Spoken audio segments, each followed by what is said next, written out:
നമസ്കാരം. എല്ലാ പ്രിയപ്പെട്ട കൂട്ടുകാർക്കും ഫാസിസ് അക്കാഡമിയുടെ മറ്റൊരു വീഡിയോയിലേക്ക് ഹാർദമായ സ്വാഗതം. നമ്മളിന്ന് പതിവ് പോലെ ചർച്ച ചെയ്യാനായിട്ട് പോകുന്നത് സ്ത്രീകളെ സംരക്ഷിക്കുന്നതിന് വേണ്ടിയിട്ട് ഇന്ത്യ ഗവൺമെൻറ് പാസ്സാക്കിയ ആദ്യത്തെ ഒരു സുപ്രധാന നിയമമുണ്ട്. ആ നിയമം ജോയിൻ്റ് സിറ്റിംഗ് വഴി പാസ്സാക്കപ്പെട്ട ഒരു നിയമമാണ് എന്ന് നമ്മൾ പഠിച്ചിട്ടുള്ളതാണ്. ജോയിൻ്റ് സിറ്റിംഗ് എന്ന് പറയുമ്പോൾ നമുക്കറിയാം, നമ്മുടെ പാർലമെൻറ്റിൻ്റെ ഇരുസഭകളും പ്രത്യേകിച്ച് ലോക്സഭ, രാജ്യസഭ, ഈ രണ്ട് സഭകളും ഒരു നിയമം പാസ്സാക്കുമ്പോൾ ഏതെങ്കിലും ഒരു സഭയിൽ അത് പാസ്സാക്കപ്പെടുകയും രണ്ടാമത്തെ സഭയിൽ അത് പരാജയപ്പെടുകയും ചെയ്യും. അത്തരത്തിലൊരു നിയമം പരാജയപ്പെട്ട് കഴിഞ്ഞാൽ അതിൻ്റെ കാര്യത്തിലൊരു ഫൈനൽ ഡിസിഷൻ എടുക്കുന്നതിന് വേണ്ടിയിട്ട് രാഷ്ട്രപതി രണ്ട് സഭകളുടെയും ഒരുമിച്ചുള്ള ഒരു സിറ്റിംഗ് വിളിക്കും. ഇതിനെയാണ് ജോയിൻ്റ് സിറ്റിംഗ് എന്ന് പറയുന്നത്. അതായത് ഇന്ത്യൻ ഭരണഘടനയിലെ ആർട്ടിക്കിൾ 108 പ്രകാരമാണ് ഈ ജോയിൻ്റ് സിറ്റിംഗ് നടത്തപ്പെടുന്നത്. ഈ ഒരു ആശയം എന്ന് പറയുന്നത് നമ്മൾ കടമെടുത്തിട്ടുള്ളത് ഓസ്ട്രേലിയയിലെ ഭരണഘടനയിൽ നിന്നുമാണ്. അങ്ങനെ ജോയിൻ്റ് സിറ്റിംഗ് പലപ്പോഴും നമ്മുടെ ഇന്ത്യയിൽ നടത്തപ്പെട്ടിട്ടുണ്ടെങ്കിലും അത് ആദ്യമായിട്ട് നടപ്പിലാക്കപ്പെട്ടത് ഒരു നിയമം പാസ്സാക്കുന്നതിന് വേണ്ടിയിട്ടാണ്. ആ നിയമം സ്ത്രീകളെ സംരക്ഷിക്കുന്നതിന് വേണ്ടിയിട്ടുള്ള ഒരു നിയമം ആയിരുന്നു. ആ നിയമത്തിൻ്റെ പേരാണ് ഡൗറി പ്രൊഹിബിഷൻ ആക്ട് എന്ന പേരിലുള്ളൊരു നിയമം. എന്നാൽ 1984-ലും 1986-ലുമൊക്കെ ഈ നിയമം ഭേദഗതിക്ക് വിധേയമാക്കപ്പെട്ടിട്ടുണ്ടെങ്കിലും നമ്മൾ പറയുമ്പോൾ 1961 സ്ത്രീധന നിരോധന നിയമം എന്നാണ് അത് അറിയപ്പെടുന്നത്. ഇത് ഇന്ത്യൻ പ്രസിഡൻ്റായിരുന്ന ഡോക്ടർ രാജേന്ദ്ര പ്രസാദ് അദ്ദേഹമാണ് ഈ നിയമത്തിൽ ഒപ്പുവെച്ചത്. ആ നിയമം പാസ്സാക്കിയ ഗവൺമെൻറ് ജവഹർലാൽ നെഹ്റുവിൻ്റെ നേതൃത്വത്തിലുള്ള ഗവൺമെൻറ്റായിരുന്നു. അവൾ സ്ത്രീധന നിരോധന നിയമമാണ്. അവൾ എന്താണ് സ്ത്രീധനം എന്ന് നമ്മൾ അറിയണം. സ്ത്രീധനം എന്ന് പറയുമ്പോൾ ഒരു വിവാഹത്തിൻ്റെ സമയത്ത് വധു, അതാണ് സ്ത്രീ. ആ വധു അല്ലെങ്കിൽ വധുവിൻ്റെ ആളുകൾ വരന് അല്ലെങ്കിൽ വരൻ്റെ വീട്ടുകാർക്ക് കൊടുക്കുന്ന കുറച്ച് ഉപഹാരങ്ങളുണ്ട് അല്ലെങ്കിൽ സമ്മാനങ്ങളുണ്ട്. ഇതിനെയാണ് നമ്മൾ സ്ത്രീധനം എന്ന് പേരിട്ടുകൊണ്ട് വിശേഷിപ്പിക്കുന്നത്. അപ്പോൾ ഇത്തരത്തിൽ സ്ത്രീയെ വിവാഹം കഴിക്കുന്നതിന് പ്രത്യുപകാരമായിട്ട് അല്ലെങ്കിൽ അതിനെ ഒരു ഉപോത്ബലകമായിട്ട് കൊടുക്കുന്ന ഒരു സമ്മാനം എന്ന നിലയിൽ ഇത് ചോദിക്കുക, ഇത് വാങ്ങുക, ഇത് കൊടുക്കുക, ഇതിനെക്കുറിച്ച് ഡിമാൻഡുകൾ ഉന്നയിക്കുക, ഇതൊക്കെ ചെയ്യുന്ന ഒരു ശീലം നമ്മുടെ പഴയ കാലത്തെ തലമുറയിലുണ്ടായിരുന്നു. അത് കിട്ടിയില്ല എന്ന പേരിൽ പലപ്പോഴും ഭർതൃഗൃഹത്തിൽ സ്ത്രീകൾക്ക് പീഡനങ്ങളെന്ന് പറയുന്നത് ഒട്ടനവധി നേരിടേണ്ടി വന്നിട്ടുണ്ട്. മരണം ഉൾപ്പെടെയുള്ള കാര്യങ്ങൾ സംഭവിച്ചിട്ടുണ്ട്. സ്ത്രീകൾക്ക് സംരക്ഷണം എന്ന് പറയുന്നത് ഒട്ടും ഇല്ലാതിരുന്നൊരു കാലഘട്ടം. ആ ഒരു കാലഘട്ടത്തിൽ സ്ത്രീ സുരക്ഷയ്ക്ക് മുൻഗണന കൊടുത്തുകൊണ്ട് സ്ത്രീധനം എന്ന് പറയുന്നത് വാങ്ങിക്കുവാനോ അതിനെക്കുറിച്ച് ചർച്ച ചെയ്യുവാനോ പോലും പാടില്ല എന്ന ഒരു രീതിയിൽ നമ്മുടെ ഇന്ത്യ ഗവൺമെൻറ് പാസ്സാക്കിയ നിയമമാണ് സ്ത്രീധന നിരോധന നിയമം 1961 എന്ന് പറയുന്നത്. ഇത് ഒരു ജോയിൻ്റ് സിറ്റിങ്ങിലൂടെയാണ് ഇത് പാസ്സാക്കിയത്. ആ പാസ്സാക്കപ്പെടുന്ന സമയത്ത് ഇതിന് എതിർ ശബ്ദമുണ്ടായി. അപ്പോൾ നിങ്ങളിൽ പലർക്കും തോന്നാം, ഒരു നല്ല കാര്യം പാസ്സാക്കുമ്പോൾ എന്തിനാണ് എതിർ ശബ്ദം തോന്നുക എന്നൊന്നാണ്. എതിർത്തത് പക്ഷേ അന്നത്തെ പാർലമെൻറ്റിൽ ഉണ്ടായിരുന്ന ആളുകൾ എതിർത്തതിന് കാരണം സ്ത്രീധനം എന്നത് അത്രയ്ക്ക് നല്ല ഒരു സംഭവമായതുകൊണ്ടാണോ? അല്ല. അവരെതിർത്തത് സ്ത്രീധന നിരോധന നിയമത്തിൻ്റെ പേരിൽ ഭാവിയിൽ ഉണ്ടാകുവാൻ സാധ്യതയുള്ള ചില കുഴപ്പങ്ങളെക്കുറിച്ചാണ്. അതായത് സ്ത്രീക്ക് പൂർണ്ണമായി സംരക്ഷണം നൽകുന്ന ഈ നിയമം, വധുവിന് പൂർണ്ണമായി സംരക്ഷണം നൽകുന്ന ഈ നിയമം വരനെയും വരൻ്റെ ബന്ധുക്കളെയും, അതായത് വരൻ്റെ മാതാപിതാക്കളായിട്ടുള്ള ആൾക്കാരുണ്ടെങ്കിൽ അവരെയും സംശയത്തിൻ്റെ മുൾമുനയിൽ നിർത്തിക്കൊണ്ട് തെറ്റ് ചെയ്തിട്ടില്ല എങ്കിൽ പോലും ഒരു വാക്കാലുള്ള ഒരു പരാതിയുടെ പേരിൽ ജയിലഴി എണ്ണിപ്പിക്കുന്നതിന് കാരണമാകുമെന്ന് തിരിച്ചറിഞ്ഞുകൊണ്ടാണ് അന്ന് ഒരു സഭയിൽ ഇതിനെതിരായിട്ട് ആളുകൾ വോട്ട് ചെയ്തതും ഇത് പരാജയപ്പെട്ടു പോയതും. അവരുടെ കാഴ്ചപ്പാട് വളരെ ശരിയായിരുന്നുവെന്ന് ഇന്ന് തെളിയിക്കപ്പെട്ടുകൊണ്ടിരിക്കുകയാണ്. കാരണം വജ്രായുധം പോലെ എടുത്ത് വീശുന്ന ഒരായുധമായിട്ട് ഇന്നത് മാറ്റപ്പെട്ടുകൊണ്ടിരിക്കുകയാണ്. അതുകൊണ്ട് തന്നെ വധുവിനും വധുവിൻ്റെ വീട്ടുകാർക്കും സ്ത്രീധനം എന്ന പേരിൽ ഒരു പരാതി രജിസ്റ്റർ ചെയ്ത് കഴിഞ്ഞാൽ, സ്ത്രീധന പീഡനം എന്ന് പറഞ്ഞ് ഒരു പരാതിയൊക്കെ രജിസ്റ്റർ ചെയ്ത് കഴിഞ്ഞാൽ ആ പരാതിയുടെ അടിസ്ഥാനത്തിൽ അറസ്റ്റ് ചെയ്യപ്പെടുന്നത് ആരാണ്? വരനും വരൻ്റെ ബന്ധുക്കളുമാണ്. ഏറ്റവും കുറഞ്ഞ ശിക്ഷ എന്ന് പറയുന്നത് 7 വർഷം. മരണമൊക്കെ സംഭവിച്ചുള്ള കാര്യമാണ് പറയുന്നത്. അതായത് 7 വർഷം, ആദ്യത്തെ 7 വർഷത്തിനുള്ളിൽ വിവാഹം കഴിഞ്ഞ് ആദ്യത്തെ 7 വർഷത്തിനുള്ളിൽ വധു ഭർതൃഗൃഹത്തിൽ മരണപ്പെട്ട് കഴിഞ്ഞാൽ അത് സ്ത്രീധന പീഡനമായിട്ട് കണക്കാക്കപ്പെടുവാൻ വ്യവസ്ഥ ചെയ്തിട്ടുള്ള നിയമം കൂടിയാണിത്. അതുകൊണ്ട് തന്നെ വിവാഹം കഴിഞ്ഞ് ആദ്യത്തെ 7 വർഷക്കാലം ഒരു സാധാരണ ചെറുപ്പക്കാരൻ്റെ അവസ്ഥ എന്ന് പറയുന്നത് എന്താണ്? ഡെമോക്രസിൻ്റെ വാൾ പോലെയാണ്. വധു മറ്റേതെങ്കിലും സാഹചര്യത്തിലോ മറ്റേതെങ്കിലും കാരണങ്ങളാലോ ദുരൂഹമായ സാഹചര്യത്തിൽ സ്വന്തം വീട്ടിൽ മരണപ്പെട്ട് കഴിഞ്ഞാൽ അത് സ്ത്രീധന പീഡന നിരോധനം അല്ലെങ്കിൽ നമ്മുടെ ഡൗറി പ്രൊഹിബിഷൻ ആക്ടിൻ്റെ പരിധിയിൽപ്പെടുന്നതാണ്. സ്ത്രീധന പീഡനം മൂലമുള്ള മരണമായിട്ട് ആരെങ്കിലും ഒരു പരാതി കൊടുത്തു കഴിഞ്ഞാൽ കല്യാണം കഴിച്ച ചെറുക്കൻ്റെ കുടുംബവും തൂങ്ങും, അതുറപ്പാണ്. അങ്ങനെ 7 വർഷമാണ് മിനിമം തടവെന്ന് പറയുന്നത്. പരമാവധി തടവ് ശിക്ഷ എന്ന് പറയുന്നത് എത്രയാണെന്ന് അറിയുമോ? 14 വർഷം, ഒരു ജീവപര്യന്തമാണ്. അതുകൊണ്ടാണ് അന്ന് അതിനെ എതിർക്കുവാനായിട്ട് ആളുകളുണ്ടായത്. പക്ഷേ അത് പാസ്സാക്കപ്പെട്ടു. അന്ന് സമൂഹത്തിൻ്റെ ആവശ്യമായിരുന്നു, കാലഘട്ടത്തിൻ്റെ ആവശ്യമായിരുന്നു. ഇന്ന് ഇത് ദുരുപയോഗം ചെയ്യപ്പെടുന്നുണ്ട് എന്നത് 100% ശരിയായിട്ടുള്ള ഒരു വസ്തുതയും തന്നെയാണ്. നമ്മളിത് പഠിക്കുവാൻ വേണ്ടിയായി ഇരിക്കുന്ന ആൾക്കാരായതുകൊണ്ട് നമുക്കിതിൻ്റെ നിയമവശങ്ങളെക്കുറിച്ച് നമുക്കൊന്ന് നോക്കാം കേട്ടോ. അപ്പോൾ ഇത് എന്താണ് സ്ത്രീധന നിരോധന നിയമം എന്ന് പറയുമ്പോൾ സ്ത്രീധനം എന്ന് വെച്ചാൽ എന്താണെന്ന് നമ്മൾ പറഞ്ഞു. അതായത് സ്ത്രീയെ വിവാഹം കഴിക്കുന്ന പുരുഷന് ഒരു ധനം എന്ന നിലയിൽ, സംരക്ഷണത്തിനുള്ള ഒരു ധനം എന്ന നിലയിൽ വധുവിൻ്റെ വീട്ടുകാർ ഏൽപ്പിക്കുന്ന ഒരു അല്ലി മണി എന്ന് പറയുന്നതാണ് ഈ ഡൗറി അല്ലെങ്കിൽ സ്ത്രീധനം എന്ന് പറയുന്നത്. അപ്പോൾ ഇത്തരത്തിൽ സ്ത്രീക്ക് കൊടുക്കുന്ന ധനമാണെന്നുണ്ടെങ്കിലും അത് കൈവശം വെച്ച് ഉപയോഗിക്കുന്നതാരായിരിക്കും? സ്ത്രീയെ വിവാഹം കഴിച്ച വരനോ വരൻ്റെ വീട്ടുകാരോ ആയിരിക്കും അല്ലേ? അപ്പോൾ അത്തരത്തിലുള്ള ഒരു ധനം എന്ന് പറയുന്നത് ഈ സ്ത്രീക്ക് ലഭിക്കുന്നില്ല എന്നുണ്ടെങ്കിൽ, സ്ത്രീക്ക് തിരികെ ലഭിക്കുന്നില്ല എന്നുണ്ടെങ്കിൽ അതും സ്ത്രീക്ക് എന്ത് ചെയ്യാൻ പറ്റും? പരാതിപ്പെടാനായിട്ട് സാധിക്കുന്ന ഒരു കാര്യം തന്നെയാണ്.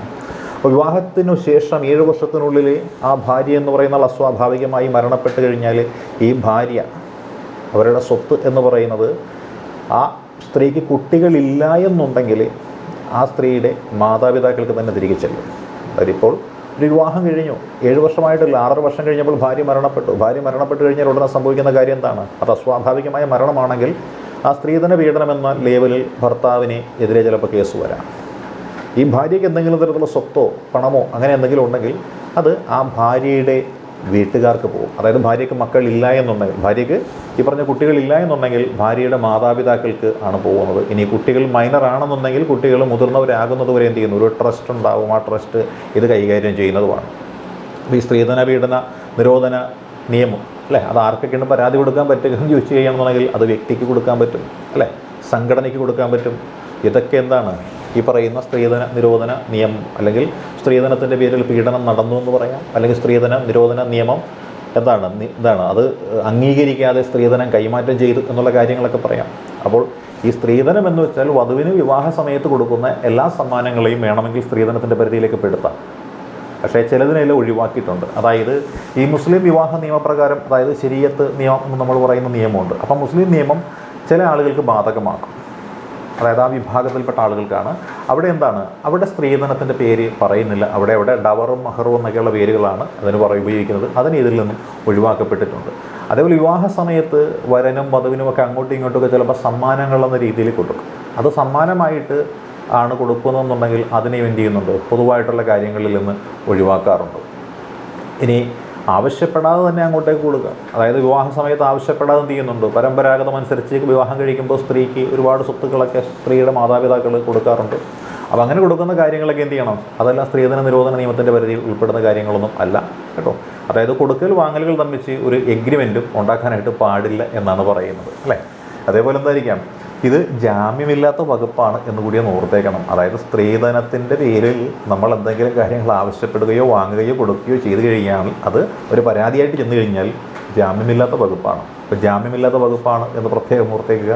അപ്പോൾ നേരത്തെ പറഞ്ഞതുപോലെ ഒരു സ്ത്രീ വിവാഹം കഴിഞ്ഞ് 6 വർഷത്തിനുള്ളിൽ, അതിൽ 7 വർഷമാണ് പരമാവധി പറയുന്നത്. അപ്പം ആ 7 വർഷം തികയുന്നതിന് മുൻപ് ഭർത്താവിൻ്റെ വീട്ടിൽ ദുരൂഹ സാഹചര്യത്തിൽ മരണപ്പെട്ട് കഴിഞ്ഞാൽ അത് സ്ത്രീധനവുമായി ബന്ധപ്പെട്ട മരണമായിട്ട് കണക്കാക്കാനായിട്ട് സാധിക്കുന്നു.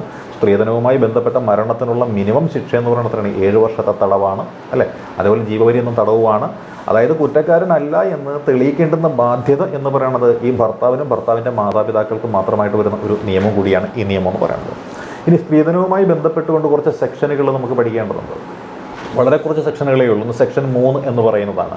അതായത് നമ്മൾ കൈക്കൂലി വാങ്ങുന്നതും കൊടുക്കുന്നതും ശിക്ഷാർഹമാണെന്ന് പറയുന്നില്ലേ, അതേപോലെ സ്ത്രീധനം വാങ്ങുക, അതേപോലെ കൊടുക്കുക, ചോദിക്കുക, വാങ്ങിക്കുക, ഇത് രണ്ടും കുറ്റകരമായിട്ടാണ് പറയുന്നത്. ഇങ്ങനെ ആരെങ്കിലും ചെയ്തു കഴിഞ്ഞാൽ അവർക്ക് 5 വർഷം തടവും 5 വർഷം തടവും അതേപോലെ 15,000 രൂപയിൽ കുറയാത്തൊരു പിഴയുണ്ടാവും. ഇപ്പോൾ നമ്മുടെയൊക്കെ ആരുടെയെങ്കിലുമൊക്കെ വീട്ടിലൊരു വിവാഹം നടക്കുന്നു അല്ലേ, പെണ്ണ് കാണാനൊക്കെ ആയിട്ട് ആൾക്കാർ വരുന്നു. അവിടുത്തെ ചില കാരണന്മാരൊക്കെ പറയും അല്ലേ, എന്നാ കൊടുക്കും അല്ലേ, 50 അല്ലെങ്കിൽ എന്തായിരിക്കാം ഇത്ര ലക്ഷവും അങ്ങനെയുള്ള രീതിയിലൊക്കെയുള്ള പറച്ചിലൊക്കെ ഉണ്ടാവും അല്ലേ.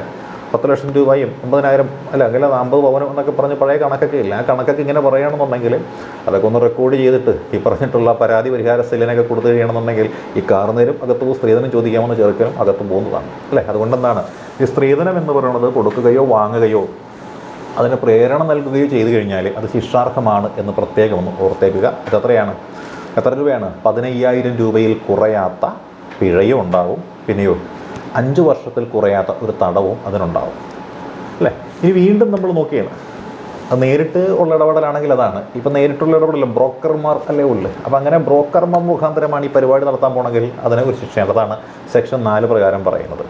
അതായത് ഏതെങ്കിലും ഒരാൾ വധുവിൻ്റെയോ വരൻ്റെയോ മാതാപിതാക്കളിൽ നിന്നോ അല്ലെങ്കിൽ രക്ഷകർത്താക്കളിൽ നിന്നോ നേരിട്ടോ അല്ലാതെയോ സ്ത്രീധനം ആവശ്യപ്പെട്ട് കഴിഞ്ഞാൽ അല്ലേ, ആലോചന കൊണ്ടുവരും. എന്നിട്ട് പറയും അവർക്ക് എന്നാ നിങ്ങൾ കൊടുക്കും, കാര്യം എന്താ ഇവിടെ നിന്ന് അങ്ങനെ അത്രയും മേടിച്ച് കൊടുത്തെങ്കിലല്ലേ അതിൻ്റെ കമ്മീഷൻ ഒരു ഓഹരി ഇങ്ങോട്ട് അടിക്കാൻ പറ്റുള്ളൂ ബ്രോക്കർക്ക്. അതുകൊണ്ട് ഈ ബ്രോക്കർമാരെന്ന് പറഞ്ഞ ആൾക്കാരും ഇത്തരത്തിലുള്ള കാര്യങ്ങൾ ചെയ്തു കഴിഞ്ഞാൽ അവരും അകത്ത് പോകുന്ന ഒരു നിയമമാണ് ഈ ഡൗറി പ്രൊഹിബിഷൻ ആക്ടിലെ സെക്ഷൻ 4 എന്ന് പറയുന്ന നിയമം. അതായത് ഏതായിരിക്കാം വരൻ്റെ വീട്ടുകാരോടോ വധുവിൻ്റെ വീട്ടുകാരോടോ അല്ലെങ്കിൽ രക്ഷകർത്താക്കളോടോ ഏതെങ്കിലും ഒരു വ്യക്തി ഈ പറയുന്ന സ്ത്രീധനം ആവശ്യപ്പെട്ടാൽ അയാൾക്ക് 6 മാസത്തിൽ കുറയാത്ത തടവ് ഉണ്ട്, അതേപോലെ 10,000 രൂപ വരെയുള്ള ഒരു പിഴയും കൊടുക്കുന്നതാണ് എന്നാണ് പറയുന്നത് കേട്ടോ. ഇനി നമ്മളിപ്പോൾ കാണുന്നു, അതായത് ഏതെങ്കിലും ഒരു സിനിമയോ അല്ലെങ്കിൽ ഏതെങ്കിലും ഒരു സംഭവങ്ങൾ ഇങ്ങനെ കാണുന്നു. അതെന്താണ്, സ്ത്രീധനം എന്ന് പറയുന്നൊരു ആചാരത്തെ പ്രൊമോട്ട് ചെയ്യുന്ന രീതിയിൽ. ഇപ്പോൾ നമ്മൾ പല സിനിമകളും കാണാറുണ്ട് അല്ലേ, മയക്കുമരുന്ന് ഉപയോഗത്തെ പ്രൊമോട്ട് ചെയ്യുന്ന, മദ്യപാനത്തെ പ്രോത്സാഹിപ്പിക്കുന്ന കുറേ തരത്തിലുള്ള സിനിമകൾ, ഗുണ്ടായിസത്തെ മഹത്വവൽക്കരിക്കുന്ന പലതരത്തിലുള്ള സിനിമകളൊക്കെ നമ്മൾ കാണുന്നുണ്ട് അല്ലേ. അതെല്ലാം പ്രമേയമാണെന്ന് നമുക്കറിയാം. പക്ഷേ ഇത്തരത്തിൽ ഈ സ്ത്രീധനം എന്ന് പറയുന്ന ആചാരത്തെ പ്രോത്സാഹിപ്പിക്കുന്ന തരത്തിൽ അല്ലെങ്കിൽ സ്ത്രീധനത്തിനൊരു പരസ്യം എന്ന നിലയിൽ ഏതെങ്കിലും തരത്തിലുള്ള ആ ഒരു പരസ്യമോ അല്ലെങ്കിൽ സിനിമയോ ഒക്കെ വന്നു കഴിയണമെന്നുണ്ടെങ്കിൽ അങ്ങനെയൊക്കെ ഉള്ളതൊക്കെ എന്താണ്, നിർത്തലാക്കപ്പെട്ട നിയമം മൂലം നിർത്തലാക്കപ്പെട്ട ഒരു ആചാരത്തെ പ്രോത്സാഹിപ്പിക്കുന്നു എന്ന് കണക്കാക്കിക്കൊണ്ട് അങ്ങനെ ചെയ്യുന്ന ആളുകൾക്ക് എന്ത് ചെയ്യുന്നു, 6 മാസം മുതൽ 5 വർഷം വരെ എന്ത് ചെയ്യുന്നു, തടവും അതേപോലെ തന്നെ 15,000 രൂപ പിഴയും കൊടുക്കുന്നൊരു നിയമമുണ്ട്. അതാണ് സെക്ഷൻ 4A എന്ന് പറയുന്ന ഒരു നിയമമാണ്. അതായത് ഈ സ്ത്രീധനം എന്ന് പറയുന്ന ആചാരത്തിൽ നിന്ന് മഹത്വവൽക്കരിക്കാൻ നോക്കിക്കഴിഞ്ഞാൽ, ഇപ്പോൾ നമ്മൾ കാണുന്ന ഗുണ്ടായുസത്തെ മഹത്വവൽക്കരിക്കുന്ന സിനിമകളൊക്കെ ഉണ്ട്. അതുപോലെ സ്ത്രീധനം വാങ്ങിക്കുന്നത് ഏതാണ്ട് മഹത് കാര്യമാണെന്ന രീതിയിൽ ഏതെങ്കിലുമൊക്കെ പ്രമേയമാക്കിക്കൊണ്ട് വല്ല സിനിമയോ ഡോക്യുമെൻ്ററിയോ ഒക്കെ വന്നു കഴിഞ്ഞാൽ അത് ചെയ്യുന്നവൻ അകത്ത് പോയി കിടക്കേണ്ടി വരും. 6 മാസത്തിൽ കുറയാത്ത കാലയളവിൽ പോയി കിടക്കേണ്ടതായിട്ട് വരും. അതേപോലെ എന്ത് കൊടുക്കേണ്ടി വരും, ഒരു 15,000 രൂപ അവന് പിഴയും കൊടുക്കേണ്ടതായിട്ട് വരും. ഇനി നമ്മുടെ നാട്ടിൽ പഴയ കാലത്ത് 18 വയസ്സൊന്നും പൂർത്തിയാകാൻ നിൽക്കുകയില്ല കല്യാണം കഴിക്കാനായിട്ട്. പ്രത്യേകിച്ച് ഇപ്പോഴും നമ്മുടെ നാട്ടിൽ നടപ്പുണ്ടല്ലോ, വടക്കൻ കേരളത്തിലൊക്കെ 18 വയസ്സ് എന്ന് പറയുന്ന ഒരു പ്രായത്തിൽ തന്നെ പലപ്പോഴും കല്യാണങ്ങൾ നടക്കാറുണ്ട്, അല്ലെങ്കിൽ ചിലപ്പോൾ അതിന് മുൻപ് തന്നെയൊക്കെ നടക്കാറുണ്ട്. എന്നാൽ ആ സമയത്ത് ഈ പറയുന്ന പെൺകുട്ടിക്ക് വേണ്ടിയിട്ട് പെൺകുട്ടിയുടെ വീട്ടുകാർ അല്ലെങ്കിൽ ഇഷ്ടപ്പെട്ട ബന്ധുക്കൾ അവരെന്ത് ചെയ്യുന്നു, കുറേ സമ്മാനങ്ങളോ പാരിതോഷികങ്ങളോ തുകകളോ ഒക്കെ എന്ത് ചെയ്യുന്നു ഈ പെൺകുട്ടിക്ക് കൊടുക്കും. പക്ഷേ പെൺകുട്ടി മൈനറല്ല. അതുകൊണ്ട് ഈ പെൺകുട്ടി മൈനർ ആയതുകൊണ്ട് മറ്റാരെങ്കിലുമൊക്കെ ആയിരിക്കും ഇത് സ്വീകരിക്കുക, 18 വയസ്സ് തികഞ്ഞിട്ടില്ലാത്ത കുട്ടിക്ക് വേണ്ടിയിട്ട്. അങ്ങനെയാണെങ്കിൽ ഈ കുട്ടി 18 വയസ്സ് തികഞ്ഞ് 3 മാസത്തിനകം, ആ 3 മാസത്തിനകം കുട്ടിക്ക് ഈ പറഞ്ഞ സാധനങ്ങളെല്ലാം തിരിച്ചു കൊടുക്കണമെന്നാണ് പറയുന്നത്. അങ്ങനെ കൊടുക്കാതെ പെൺകുട്ടിക്ക് കൊടുത്ത സമ്മാനം 18 വയസ്സ് പൂർത്തിയായിട്ടില്ലാത്ത പെൺകുട്ടിക്ക് കൊടുത്ത സമ്മാനം പെൺകുട്ടിക്ക് 18 വയസ്സ് പൂർത്തിയാകുന്ന മുറയ്ക്ക് കൊടുത്തില്ല എന്നുണ്ടെങ്കിൽ ഇവനും ശിക്ഷ എത്രയാണ്, 6 മാസത്തിൽ കുറയാത്തതും അല്ലേ പരമാവധി 2 വർഷം വരെ ആകാവുന്നതും 10,000 രൂപ വരെയുള്ളതുമായിട്ടുള്ള പിഴ എന്ന് പറയുന്നത് ഇവർക്ക് ലഭിക്കുമെന്നാണ് പറയുന്നത്. പിന്നെ നമ്മൾ നോക്കുമ്പോൾ മനസ്സിലാക്കേണ്ടുന്നത് ഈ സ്ത്രീധനവുമായി ബന്ധപ്പെട്ടുകൊണ്ട് നമ്മൾ ഒരുപാട് കുറ്റങ്ങളുണ്ട്. ആ കുറ്റങ്ങൾ എന്താണ്, ജാമ്യമില്ലാത്തതയാണ്, അല്ല ജാമ്യമില്ല. അതുപോലെ തന്നെ ഒത്തുതീർപ്പിന് സാധ്യതയുമില്ലാത്ത കുറ്റങ്ങളാണ്. അതായത് ജാമ്യം കൊടുക്കുകയില്ല. ഒത്തുതീർപ്പ് എന്ന് പറയുന്ന സാധനം എന്താണ്, ഇല്ല തീർപ്പ്. അതായത് എല്ലാ കുറ്റങ്ങളും ജാമ്യമില്ലാത്തതും ഒത്തുതീർപ്പില്ലാത്തതാണെന്നൊക്കെയാണ് പറയുന്നത്. പിന്നെ നമ്മൾ നോക്കിയാൽ ഈ സ്ത്രീധന നിരോധന നിയമം വന്നു കഴിഞ്ഞപ്പോൾ ആ സ്ത്രീധന നിരോധന നിയമത്തിനെ പ്രോത്സാഹിപ്പിക്കുന്നതിന് വേണ്ടിയിട്ട് സ്ത്രീധനം എന്ന് പറഞ്ഞ ആചാരത്തെ ഇല്ലാതെയാക്കുന്നതിന് വേണ്ടിയിട്ട് സർക്കാർ എന്ത് ചെയ്യാറുണ്ട്, ഓഫീസർമാരുണ്ട് അല്ല, സ്ത്രീധന നിരോധന ഓഫീസർമാരെന്ന് പറഞ്ഞിട്ട് കുറച്ച് ഓഫീസർമാരുണ്ട്. അത്തരത്തിലുള്ള ഓഫീസർമാരെയൊക്കെ എന്ത് ചെയ്യുന്നുണ്ട്, നിയമിക്കുന്നുണ്ട്. അപ്പോൾ അങ്ങനെയുള്ള ആ സ്ത്രീധന നിരോധന ഓഫീസർമാരെന്ന് പറയുന്ന ആളുകളുണ്ടല്ലോ, അവർക്ക് ഉപദേശം കൊടുക്കാനായിട്ട് സർക്കാർ ചില ഉപദേശക സമിതികളെയും ഒക്കെ വെക്കാറുണ്ട്. അപ്പോൾ അത്തരത്തിലുള്ള ഉപദേശക സമിതിയിൽ വനിതകൾ അംഗങ്ങളുമായിട്ട് വരാറുണ്ട് എന്ന കാര്യം എന്ത് ചെയ്യുക, നമ്മളിവിടെ ഓർക്കേണ്ടതാണ്. നമ്മളിപ്പോൾ നോക്കിയ കാര്യം എന്ന് വെച്ചാൽ സുപ്രധാനമായൊരു നിയമത്തെക്കുറിച്ചാണ് നോക്കിയത്. ആ നിയമം എന്ന് പറയുന്നതാണ് സ്ത്രീധന നിരോധന നിയമമാണ്. അത് 1961 ജൂലൈ മാസം 1-ാം തീയതിയാണ് നിലവിൽ വന്നതെന്നറിയാം. ആ നിയമം വരാനുണ്ടായ സാഹചര്യം വെച്ചാൽ സ്ത്രീധനത്തിൻ്റെ പേരിൽ സ്ത്രീകൾക്കെതിരായിട്ട് അതിക്രമങ്ങൾ നടത്തപ്പെടുന്നത് കൊണ്ട് മാത്രമാണ് ആ നിയമം വന്നത്. ആ നിയമം വന്നപ്പോൾ അതിലെ പോരായ്മകളും ഭാവിയിൽ ദുരുപയോഗം ചെയ്യുവാനുള്ള സാധ്യതകളും ചൂണ്ടിക്കാണിച്ചുകൊണ്ട് അതിനെ നമ്മുടെ ഈ നിയമനിർമ്മാണ സഭകളിൽ ഒരിടത്ത് പരാജയപ്പെടുത്തുകയുണ്ടായി. എന്നാൽ അത് പാസ്സാക്കിയേ മതിയാവുകയുള്ളൂ എന്ന ഒരു പൊതുധാരണയുടെ അടിസ്ഥാനത്തിൽ പാർലമെൻറ്റിൻ്റെ ജോയിൻറ്റ് സിറ്റിംഗ് വിളിച്ചു ചേർത്ത് പാസ്സാക്കിയ ഒരു നിയമം കൂടിയാണ് ഈ ഡൗറി പ്രൊഹിബിഷൻ ആക്ട് എന്ന് പറയുന്ന ഒരു നിയമം. അതുപ്രകാരം എന്തൊക്കെ കാര്യങ്ങളാണ്? സ്ത്രീധനത്തിനൊരു നിർവചനമുണ്ട് അല്ലേ? സ്ത്രീധനം എന്ന് പറയുന്നതിന് നിർവചനം കൊടുത്തു. ആ സ്ത്രീധനം വാങ്ങുക, കൊടുക്കുക, ചോദിക്കുക അല്ലേ, അതിനെ പ്രൊമോഷൻ കൊടുക്കുക മുതലായ കാര്യങ്ങളൊക്കെ എന്താണ്? തെറ്റാണെന്നാണ് പറയണത്. സ്ത്രീധനം എന്ന് പറയുന്നത് നല്ല കാര്യമാണെന്ന് പറഞ്ഞുകൊണ്ട് പരസ്യം കൊടുത്തു കഴിഞ്ഞാൽ സെക്ഷൻ 4 പ്രകാരം അവനകത്ത് പോകേണ്ടി വരും അല്ലേ? സെക്ഷൻ 3 പ്രകാരം ചോദിച്ചു വാങ്ങിച്ചു കഴിഞ്ഞാൽ എന്താണ്? അകത്ത് പോകേണ്ടി വരും അല്ലേ? നേരിട്ട് വധുവിൻ്റെ വരനോ അവരുടെ മാതാപിതാക്കളോ ചോദിച്ച് മേടിച്ചു കഴിഞ്ഞാൽ അകത്ത് പോകേണ്ടതായിട്ട് വരും. ഇനി ബ്രോക്കർ മുഖാന്തരം ചോദിച്ചു മേടിച്ചു കഴിഞ്ഞാൽ സെക്ഷൻ 4 പ്രകാരം എന്താ സംഭവിക്കുക? ചോദിച്ചു മേടിക്കാൻ പറഞ്ഞ ബ്രോക്കർ അകത്ത് പോവുകയും ചെയ്യും, പിഴ കൊടുക്കേണ്ടതായിട്ടും വരും അല്ലേ? ഇനി സെക്ഷൻ 6 പ്രകാരം പ്രായപൂർത്തിയാകാത്ത പെൺകുട്ടിക്ക് വേണ്ടിയിട്ട് ആരെങ്കിലും ഈ പറയുന്ന സ്ത്രീധനം കൈപ്പറ്റി കഴിഞ്ഞാൽ, സ്ത്രീധനമല്ല സമ്മാനമോ പാരിതോഷികമോ ഒക്കെ കൈപ്പറ്റി കഴിഞ്ഞാലുള്ള കുഴപ്പം എന്താ? പ്രായപൂർത്തിയായി 18 വയസ്സ് പൂർത്തിയായി 3 മാസത്തിനകം കൊടുത്തില്ലെന്നുണ്ടെങ്കിൽ ഇത് വാങ്ങിക്കുന്നവനും അകത്ത് പോകും. പിന്നെ സ്ത്രീധനവുമായി ബന്ധപ്പെട്ടുകൊണ്ട് ഒത്തുതീർപ്പുണ്ടോ എന്ന് ചോദിച്ചാൽ ഒത്തുതീർപ്പുമില്ല അല്ലേ? ജാമ്യം കിട്ടാത്ത ഒരു കേസ് തന്നെയാണ് ഈ കേസ്. കോടതി മുഖാന്തരം തന്നെ നമ്മൾ നമ്മുടെ ഭാഗം ന്യായീകരിച്ച് പരാതിക്കാരൻ ആ പരാതി കൊടുത്താൽ മതി. പക്ഷേ പരാതിപ്പെട്ടത് ആർക്കെതിരായിട്ടാണോ അവർ അത് കൈകാര്യം ചെയ്യേണ്ടുന്ന ഒരവസ്ഥാവിശേഷമാണ് ഇവിടെ ഉള്ളത്. ഇനി ഇതുമായി ബന്ധപ്പെട്ടുകൊണ്ട് മരണം സംഭവിച്ചു കഴിഞ്ഞാൽ, അതായത് വിവാഹം കഴിഞ്ഞ് ആദ്യത്തെ 7 വർഷത്തിനകമാണ് മരണം സംഭവിക്കുന്നത് എന്നുണ്ടെങ്കിൽ ആ ചെറുക്കൻ്റെ കാര്യം കട്ടപ്പോവുകയാണ് അല്ലേ? 7 വർഷം തടവ്, 14 വർഷം വരെയുള്ള ജീവപര്യന്തം, ഇതിലേതെങ്കിലും ഒന്ന് ആൾക്ക് കിട്ടുന്നതാണ്. അപ്പോൾ നമ്മളിപ്പോൾ പഠിച്ചത് എന്താണ് അല്ലെ, മനസ്സിലാക്കിയത് എന്താണ്? സ്ത്രീധന നിരോധന നിയമം എന്ന് പറഞ്ഞ ഡൗറി പ്രൊഹിബിഷൻ ആക്ട് എന്ന് പറഞ്ഞ ഒരു ആക്ടിനെ കുറിച്ചാണ്. ഇത് 1984-ലും 86-ലുമൊക്കെ അതായത് മാറ്റത്തിന് വിധേയമായിട്ടുള്ളതാണ്, അല്ലെങ്കിൽ ഭേദഗതിക്ക് വിധേയമായിട്ടുള്ളതാണ് എന്ന കാര്യം കൂടി ഓർക്കുക. അപ്പോൾ ഡൗറി പ്രൊഹിബിഷൻ ആക്ട് എല്ലാവർക്കും മനസ്സിലായെന്ന് വിശ്വസിച്ചുകൊണ്ട് നടത്തുന്നു. All the best.